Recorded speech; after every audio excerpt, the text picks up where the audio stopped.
आजकाल माणसांवर विश्वास ठेवू नका, कारण व्हिडिओ बघितल्यावर धक्का बसेल। चॅनलवरती नवीन असाल तर MM मराठी न्यूजला जरूर सबस्क्राइब करा। या व्हिडिओमध्ये तुम्ही पाहू शकता ती महिला तब्बल 7 मिनिटे त्या व्यक्तीच्या सांगण्यानुसार वागत आहे। त्यांनी विचारले की ती कधी मथुरेत गेली होती का, त्यावर तिने नाही असं उत्तर दिलं। मग त्यांनी विचारले की ती कोणत्या देवावर विश्वास ठेवते आणि तिने सांगितले की ती भगवान महावीर स्वामींवर विश्वास ठेवते।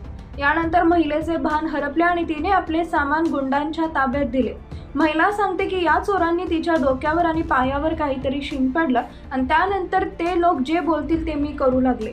चोरांनी तिच्याकडे 50 रुपये मागितला। तिने कुठलाही प्रश्न न विचारता गुपचूप पैसे काढून दिले। हे पैसे त्यांनी तिला परत केले आणि त्यानंतर काय घडलं तिला काहीच आठवत नाहीये।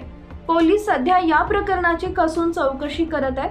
हा व्हिडिओ पाहून नेटकरीही अवाक झाले, तर वेगवेगळ्या प्रतिक्रिया यावर देत आहेत। एकाने प्रतिक्रिया दिली आहे की आजकाल ते एक नवीन युक्ती वापरत आहेत। अनेक बातम्या पाहायला मिळतात जिथं हे लोक महिलांचे ब्रेन वॉश करतात, ज्यात महिला स्वतः सोने चांदी आणतात आणि गुंडांना देतात।